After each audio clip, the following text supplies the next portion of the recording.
Olá, quero cumprimentar a todas as pessoas que estão participando do NIEP. Eu estou compondo a mesa 1, me chamo Gustavo Lagares, sou doutorando em Relações Internacionais pela PUC Minas e meu trabalho se chama O Germe do Capitaloceno, o genocídio colonial em Abiyala como marco da nova época geológica. Bem, o meu trabalho ele se inscreve em um debate que dura aí pelo menos 20 anos, né, uma discussão a respeito de uma nova época geológica, né, proposta do Antropoceno. Eu pretendo apresentá-la e apresentar uma síntese do meu trabalho inicialmente, de poucos minutos, para depois poder entrar em alguns pontos mais específicos. Né? Então, primeiro, falando a respeito dessa proposta, né, do Antropoceno, a ideia basicamente é de que o ser humano se tornou a nova força geológica ou a principal força geológica, é, a ponto de que as ações, a incidência humana sobre o sistema Terra, né, a biosfera, transformou o equilíbrio planetário, o sistema climático, etc., a ponto de deixar uma marca geológica, né, uma marca estratigráfica, que vai poder ser percebida daqui a muitos anos, né? Como se extraterrestres chegassem na Terra daqui a milhões de anos e fizessem uma escavação e notassem que tem um período ali em que o sistema Terra se modificou, né, significativamente, e que a causa teria sido então essa ação humana. Então é como se a gente estivesse vivendo nesse momento de transição geológica em que ao mesmo tempo nós estamos sofrendo as consequências disso, como somos a causa, né? Essa proposta é bastante interessante, ela trouxe, eu acredito, muita contribuição para os estudos da crise ecológica atual, e ao mesmo tempo tem muitos limites, né? E meu trabalho é parte de uma série de outros trabalhos que têm criticado a proposta do antropoceno é, por suas contradições, por suas problemas que ela traz consigo, né? E é isso que eu vou abordar aqui no trabalho.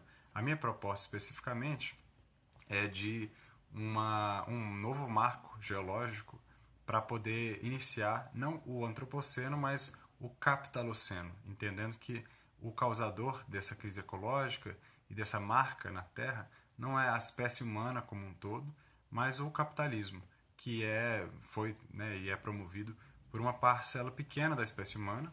Se a gente pensa em termos históricos, né, é, os seres humanos estão aí há 315 mil anos, pelo menos, a espécie humana, e o capitalismo há muito menos, né?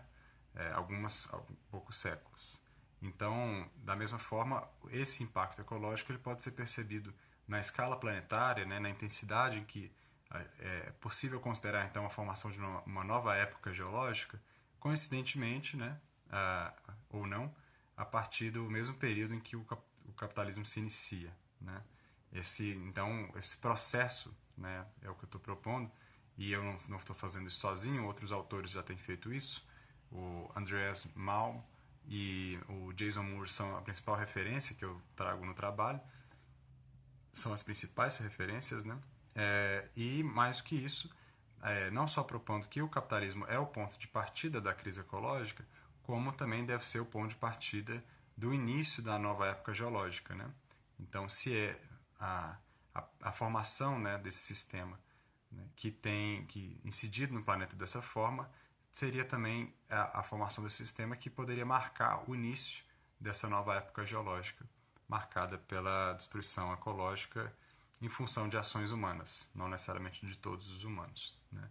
E a minha proposta é que isso, a melhor marca, né, o que na geologia se chama de Golden Spike, né, uma marcação de dourada ali, que justamente mostra essa inflexão para uma nova época geológica, seria o genocídio colonial, né, ocorrido após a invasão dos europeus a Abiyala, posteriormente chamado de América, que com tamanha mortandade, né, da população, cerca de 90% das 60 milhões de pessoas que viviam aqui, segundo algumas estimativas, né, com a tamanha mortandade teria também gerado um espaço, uma ausência de ação de trabalho de agricultura que era feito, e com as pessoas tendo sido mortas e a sociedade colapsando, muitos territórios, né, muita terra ficou sem ser produzida, a vegetação cresceu ali, especialmente nas regiões tropicais, com muita velocidade, acumulando, né, carbono, capturando carbono ao longo de algumas décadas, numa escala tão grande, né, cerca de 56 milhões de hectares, a ponto de reduzir, durante um breve período, a concentração de gás carbônico na atmosfera, de 7 a 10 partes por milhão. O que teria reduzido em 0,15%, 0,15 graus, perdão, a temperatura do planeta, causando a chamada pequena época do gelo, pequena era do gelo, no início do século XVII. Então, a proposta é que o inverno de 1610 seria o Golden Spike, ou a marcação geológica para o início do capital oceano. Porque ao mesmo tempo que a gente tem essa marcação, você também tem a acumulação primitiva iniciando no continente e estruturando aquilo que posteriormente seria o sistema mundo, o sistema mundial de comércio, de relações capitalistas, né? Essa é a apresentação sintética do trabalho. Entrando um pouco mais nos conceitos que eu trouxe, eu queria começar comentando a respeito do antropoceno, né? E até antes disso ainda, ler uma citação do Jason Moore, em que ele vai dizer: a maneira como conceitualizamos as origens de uma crise tem tudo a ver com como escolhemos responder a essa crise. Então, o antropoceno é um olhar específico para a crise ecológica atual, que vai entender que a gente está vivendo uma nova época geológica, porque vários elementos que marcavam a relativa estabilidade climática do Holoceno, a época geológica anterior, teriam sido transformados, teriam mudado de modo a caracterizar um momento novo, né? Geologicamente falando. E essa proposta foi feita por dois cientistas, o Paul Crutzen e o Eugene Stormer, no ano 2000, dizendo que agora então nós estaremos vivendo uma época marcada pela ação humana, a ação humana sendo o principal agente de transformação, uma transformação sobretudo destrutiva do sistema Terra, né? E aí então o termo escolhido para caracterizar essa nova época é o antropo, né? O anthropos, que seria no caso então o ser humano, a época do homem, né? Antropoceno. E é bem interessante porque de cara a gente já vê, né, um problema que é uma espécie de generalização da espécie humana como uma causadora genérica dessa destruição, sem uma análise intraespécie, né, ou dentro das relações que os seres humanos constroem, das relações sociais, para entender as suas determinações, né? Então, de cara eu já adianto que essa vai ser a linha crítica que eu vou trazer aqui no trabalho, mas que outros autores já suscitaram em certos momentos, né? Além disso, esses autores vão propor momentos caracterizados principalmente pelas causas, né? Pela aquilo que se percebe da crise ecológica. Então, a primeira proposta inicialmente era da emissão de gases de efeito estufa ali na virada para o século XIX, com a invenção do motor a vapor. Essa invenção seria então a marca dessa nova época, porque a partir de então a gente vai ter uma emissão que é capaz de transformar o sistema Terra e afetá-lo de forma negativa, né? E esse é um dos principais pontos em que a gente está transpondo as fronteiras planetárias, né? Ou seja, incidindo sobre o sistema de forma que ele não é capaz de regenerar e funcionar dentro dos parâmetros que ele funcionava anteriormente. Posteriormente, esses autores, já com muito debate, um acúmulo crítico, vão atualizar esse início, né, na proposta para um momento chamado de a grande aceleração, que é o pós-Segunda Guerra Mundial, quando vários índices, né, se a gente pegar dados globais, vão apontar para uma aceleração íngreme, rápida, da construção civil, por exemplo, né, industrialização, né, infraestrutura de forma geral, mercado global, né, as trocas globais, e da mesma forma a incidência negativa sobre o sistema Terra, né? Então, o aquecimento global começando com um acúmulo de gases de efeito estufa, a quebra do ciclo de nitrogênio com a produção excessiva de fertilizantes, também a extinção em massa de espécies vertebradas, né? A chamada sexta extinção em massa. Houve 5 em outros momentos ao longo da história da Terra, e essa seria a sexta causada por nós, basicamente, né, pela espécie humana.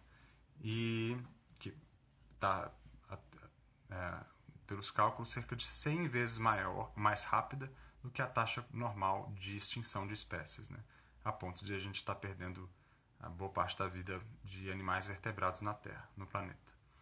Bem, dito isso, essas duas propostas, né, outras foram feitas também, a gente pode comentar brevemente em outro momento, mas o que eu queria colocar então é que essa proposta vai suscitar ainda um campo de estudos chamado Sistema Terra, né, que vai justamente analisar essas fronteiras planetárias que vão estar excedendo o equilíbrio que havia no Holoceno.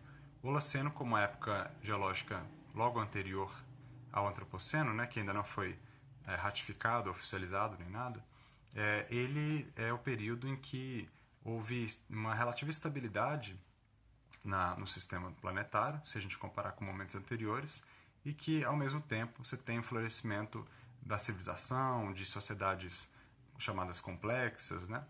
E um florescimento da espécie humana em vários sentidos, né? E, com certeza, um papel importante dessa estabilidade climática aí. Também da agricultura, que eu ainda não tinha mencionado. Então, o que esses cientistas vão trabalhar, né, com a ideia de que esse ótimo do antropoceno, esse limiar, né, não deveria ser ultrapassado, uma vez que ele foi tão benéfico para o desenvolvimento humano. E é isso que a gente está vivendo atualmente, né? Então, feito essas considerações a respeito do antropoceno, vou trazer algumas críticas que têm sido feitas a essa proposta, né? A principal delas, já foi mencionado aqui, essa noção de que a gente está numa época causada pela espécie humana como um todo, né? E não por um grupo ou por uma parte pequena dessa espécie. Isso é problemático porque boa parte da humanidade não teve essa incidência negativa sobre o planeta. Na verdade, a gente sabe hoje que, por exemplo, a floresta amazônica ela foi plantada em grande medida pelas populações que ali viviam ao longo de milhares de anos, né? E que domesticaram várias espécies, né? Aumentaram o tamanho da floresta, aumentaram a fertilidade do solo, né? A chamada terra preta de índio, e outros lugares também, como a mata de araucária, que hoje se sabe que foi, sobretudo, plantada ao longo de vários séculos. Então, tudo isso nos joga por terra essa noção de um humano, né, de uma espécie que necessariamente vai ser destrutiva do seu meio, né? E que, em alguma medida, é a base do pensamento do antropoceno, porque se o ser humano né, é a causa desse processo, então é uma questão da espécie, né? É uma forma de encarar a coisa a partir da biologia, sem perceber que dentro da espécie humana existem relações sociais que vão ser determinantes para o tipo de relação que esses humanos vão ter com o seu meio, né? A relação socioecológica depende das relações sociais que se estabelecem. Então, quando isso não é observado, né, você naturaliza as relações sociais que estão e naturaliza a destruição que advém delas, né? Vários autores, inclusive, vão remeter a como o ser humano dominou o fogo e o seu desenvolvimento, inclusive biológico, foi influenciado por isso, né? E, portanto, seríamos uma espécie de Homo pyrrhus, caracterizado pelo uso do fogo e por um uso que certamente gera algum tipo de impacto, né? Outros vão dizer que a agricultura, que tem um papel muito importante, que, portanto, ali seria a marca de uma nova época geológica, né? Antecedendo outras propostas, e que, portanto, o Holoceno nem deveria ser considerado, já que ali, há 10 mil anos, seria o início dessa nova época. Não deveria haver, então, o Holoceno mais, né, nessa divisão geológica. Contra essa visão que naturaliza o desenvolvimento humano como uma linha indelével, né, um caminho a ser percorrido naturalmente, eu evoco, né, a interpretação, a proposta dos autores, deixa eu pegar aqui o sobrenome deles no momento, do Raslin,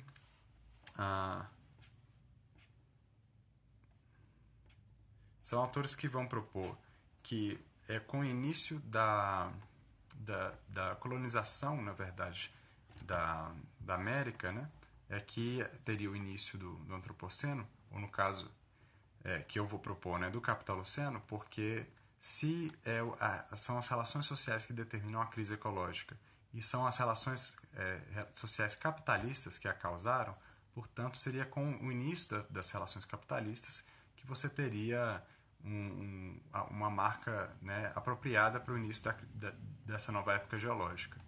O que esses autores não fazem, e a minha crítica, né, nesse trabalho, também a minha proposta, é reconhecer que o capitalismo não só é a marca, né, mas ele é determinante nesse processo, porque eles, apesar de identificarem esse período, né, e aí especificamente o genocídio colonial, que já foi mencionado aqui, eles continuam chamando de antropoceno esse período e chegam a dizer que nós, né, a espécie humana mudou e está destruindo as condições de vida no planeta. Então, eles reconhecem em parte o papel do capitalismo, mas não no nível de importância que eu acredito que seja conveniente, né, que seja importante fazê-lo. Os autores são Lewis e Maslin. E aí, a problematização que eu quero continuar fazendo, né, é que essas análises do antropoceno focaram muito então nas consequências da crise ecológica, né, percebendo os dados a nível socionaturais apenas, né? Então, a variação de carbono, de nitrogênio, a extinção de espécies, né? Mas que não conseguem explicar as relações sociais que geraram esses impactos, né? E, portanto, a importância de uma análise histórica, né? A partir da materialidade das coisas. Porque não adianta dizer que o barco a vapor teve um papel importante, né? O motor a vapor teve um papel importante na alteração do clima, quando não se entende as condições sociais que geraram o motor a vapor, né? E sua utilização em grande escala no comércio global, né? Quando a gente percebe que é com a invasão colonial que a gente tem a acumulação primitiva, né? A ocupação e a privatização dos territórios, e, portanto, o avanço da produção voltada para o lucro, voltada para o mercado, na divisão metrópole-colônia, né? E a estruturação de um sistema mundial de comércio que vai, então, demandar uma tecnologia e um uso dessa tecnologia de forma, numa escala muito grande, de forma disseminada, e aí sim a gente consegue entender um pouco melhor qual que é o papel do motor a vapor e qual que são as determinantes desse uso, né, nessa escala que faz com que, de fato, haja uma interferência no clima global. Então, esse apontamento que é o colonialismo que inicia o Capitaloceno um reconhecimento de que são essas relações sociais de uma demanda por produção cada vez maior e mercados, né, em todas as partes do planeta, que faz com que haja também os cercamentos, né, a privatização contínua das terras ao longo do planeta, né? Eu ainda menciono a autora Ellen Wood, que vai dizer que essas relações capitalistas, né, os cercamentos iniciam ali na Inglaterra, mas também quero reconhecer que é na América que primeiramente tem uma ocupação que vai estar estruturando, né, as bases desse sistema colonial e posteriormente já capitalista, a sua forma mais desenvolvida, né, por meio dessa divisão internacional do trabalho e das trocas, né. Tendo feito essas considerações, a gente pode seguir para o próximo ponto, que é a noção, então, de quem é o Anthropos, do Antropoceno, né? E aqui eu leio uma citação da Christ, que ela vai dizer que, na verdade, o próprio nome defendido, o Antropoceno, ou a Era do Homem, evoca o centramento humano que está na raiz da nossa situação ecológica, né? Então, como escapar desse centramento humano, né? Como reconhecer, de fato, quem são os responsáveis ou qual é o processo responsável pela crise ecológica atual. Os autores que eu já mencionei, o Lewis e Maslin, eles escreveram um livro chamado Planeta Humano, Como Nós Criamos o Antropoceno, né? Que, embora, como eu já mencionei, reconheça o papel das relações capitalistas na destruição ecológica, continua com essa falha, né, da análise do antropoceno em dizer que nós criamos, né, essa nova época geológica, a espécie humana como de uma forma genérica, né? E na verdade o que a gente percebe que são as relações capitalistas de fato são, portanto, aqueles que estão né, ganhando, lucrando com esse processo todo, que são os grandes causadores, né? Mesmo de um ponto de vista do indivíduo, né? Você pega a população do norte, né, dos países centrais, eles têm uma pegada ecológica, um impacto muitas vezes maior do que a população periférica. Por outro lado, eles tendem a sofrer muito menos as consequências dos impactos ecológicos, ainda que sofram, né, mas numa proporção muito menor. Então, problematizar isso para mim é bastante importante, porque de outra forma a gente corre no risco de simplesmente assumir que a espécie humana não tem conserto, né? Não há o que fazer e a gente pode então mesmo desistir de tentar criar condições de habitabilidade, né? De viver no planeta de uma forma melhor e não só para nós seres humanos, mas para outros seres vivos de forma geral. Então, na problematização que eu vou fazer aqui em relação ao livro do Lewis e Maslin, algumas questões aparecem, né? Embora eles reconheçam o papel do capitalismo, eles vão, em algum momento, dizer que não é naquela obra que eles iriam propor uma mudança radical, né? Não tinha, como se não tivesse espaço para isso. Ao mesmo tempo, eles propõem, sim, duas medidas que deveriam ser adotadas. A primeira, a renda universal, e a segunda, a separação de metade do planeta para a vida natural, digamos assim, para a vida não humana, né? E também transformar esses espaços em selvagens de novo, né? Que são propostas bastante, no mínimo, limitadas e problemáticas, né? Primeiro porque a distribuição de uma renda universal não afeta de fato os interesses, né, do grande capital.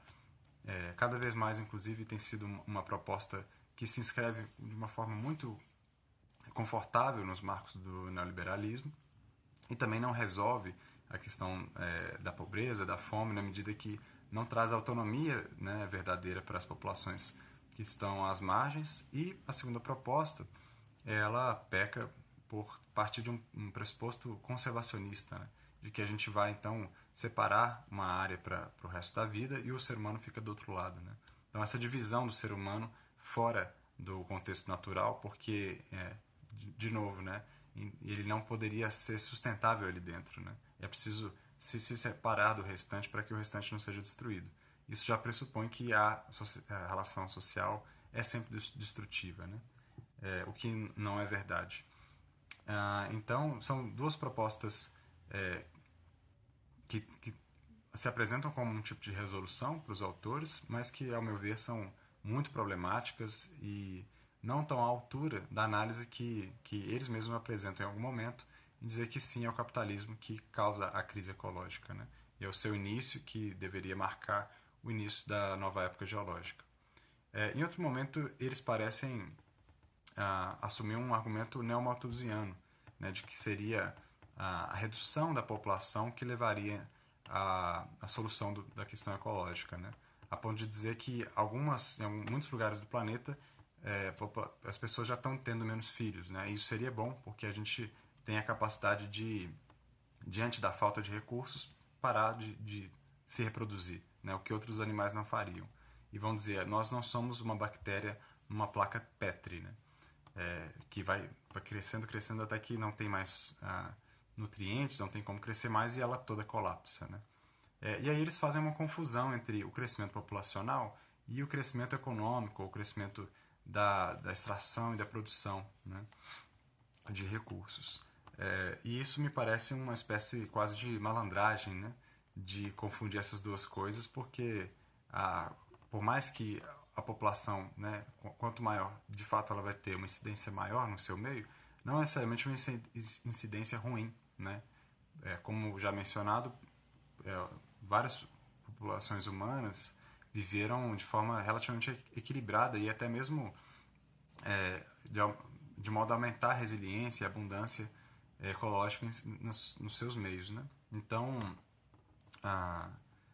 quando a gente pressupõe que o ser humano necessariamente, no crescimento populacional, vai destruir mais porque o sistema capitalista está naturalizado, né? Está pressuposto.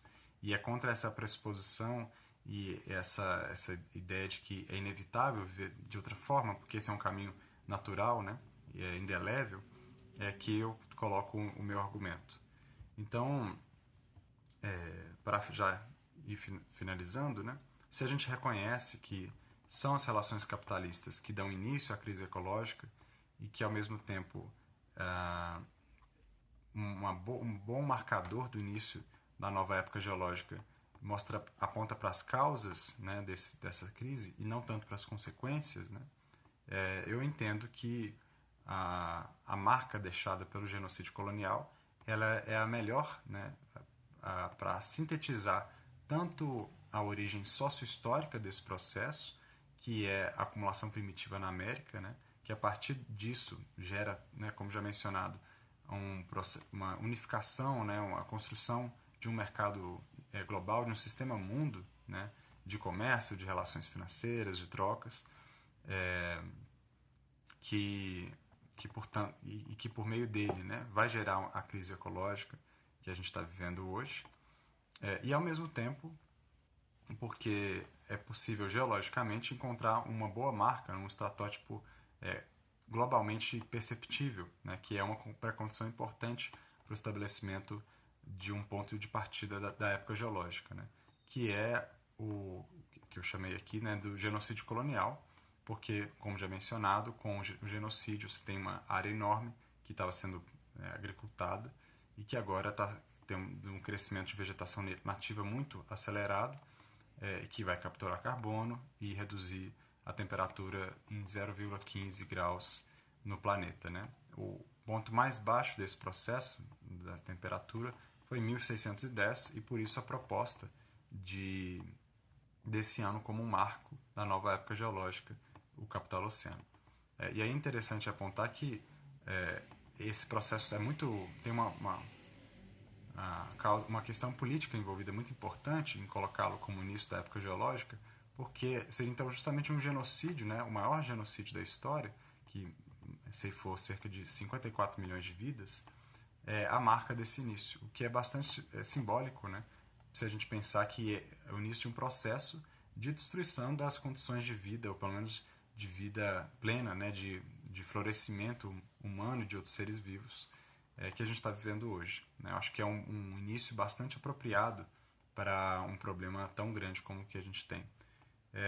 E para já finalizar, os autores que, né, primeiro propuseram o início da época geológica ali pelo genocídio colonial, né, que eles ainda falam de antropoceno, eu estou propondo capitaloceno, eles dizem que então foi a grande morte e a troca de Colombo que marca esse início, né?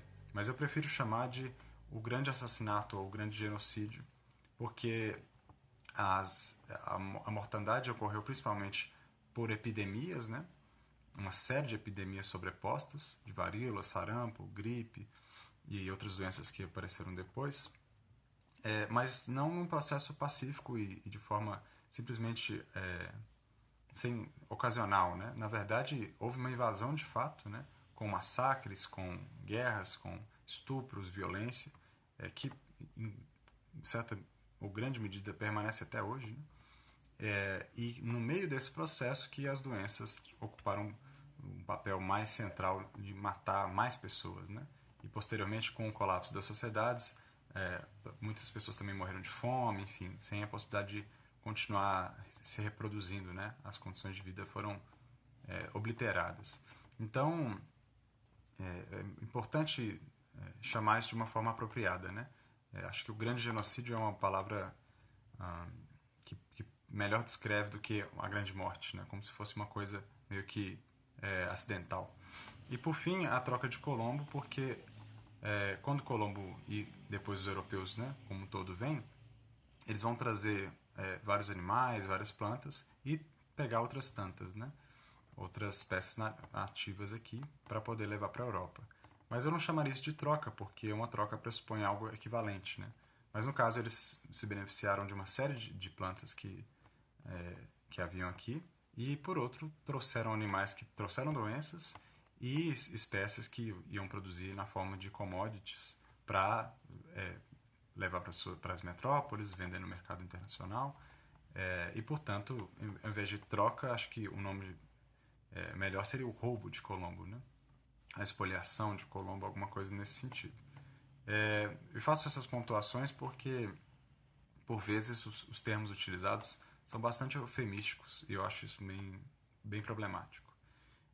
Então, dizendo, né, uma vez mais, a proposta do trabalho é que o estratótipo que melhor representa o início do Capitaloceno é o inverno de 1610, causado pelo genocídio colonial.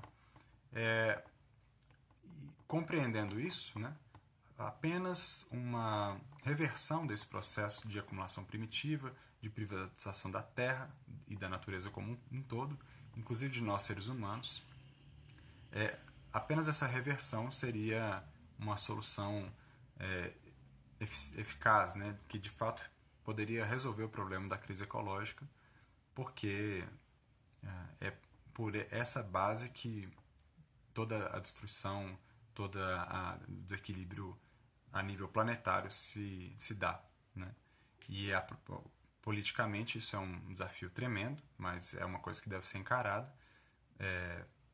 E a começar, eu diria, por uma transição ecológica, agroecológica no campo, né?